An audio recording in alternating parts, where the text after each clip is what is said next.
Hi guys, Michael from Bullion Now, bullionnow.com.au. I want to get onto the topic in a second that I'm talking about this morning, but just to start off, a big shout out to a young man, it's about 15, 16, that came into the store last week. It really made my week. He was down from Adelaide. He convinced his teachers, they were on a school excursion to Melbourne. They'd been here for about a week, and they were meant to be shopping over at the DFO, over at Southern Cross.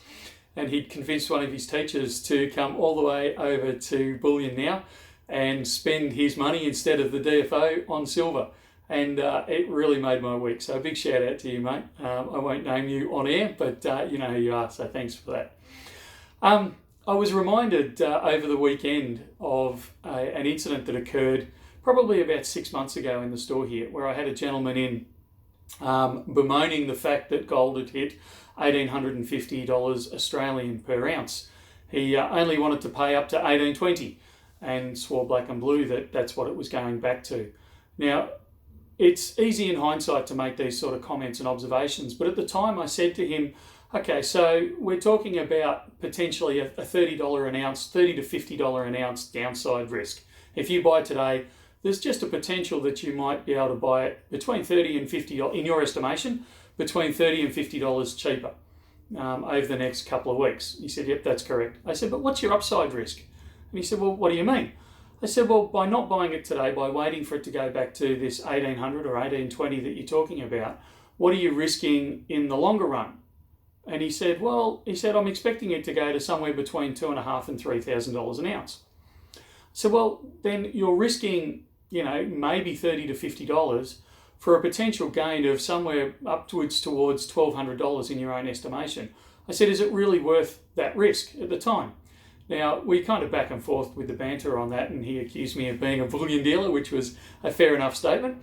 But in all seriousness, people need to look at their downside risk. Now, over the weekend, I was in a conversation with two guys, two separate incidences. One where a gentleman said that gold's a ridiculous price. It's just cracked $2,100. I'm not paying any more than $2,000. I'm waiting for it to come back. And the other gentleman that I spoke to later on in the afternoon said, I really don't care if it goes back below 2,000. I want to buy it now because when it was the last time I was looking at buying gold, I pulled out because I was waiting for it to fall back below $400. And look what I've missed out on. So he could see the downside risk in his pricing compared to what he expects it to be in the future. So while I'm certainly not saying, and I don't want people to think that I'm saying you buy it at any price, it's certainly worth the conversation of considering your downside risk. So the gentleman that didn't buy on the weekend is now looking at a price of $21.70 an ounce.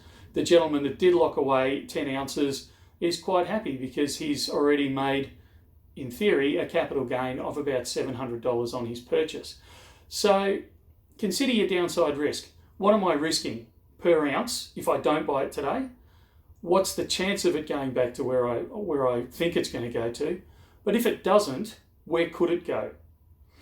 Now, that doesn't mean you go all in. You say, right, I'm buying everything today no matter what the price. But it does mean you need to make that consideration and maybe say, well, look, I think it's going down. I'm not sure, but I think it's going down. But why don't I take a bit of an insurance policy and I buy a quarter of what I want, or I buy half of what I want? And I'm just going to monitor the price for the next week, the next month. And if it trickles down, I'll top up. But if it goes up quite hard, I've still made an investment, I've still made a profit, and I've still locked in my price. So just a thought for the day. It was a conversation that seems to resurface every so often. And I just thought I'd bring it to everyone's attention. So thanks for that, and we'll talk again later on in the week.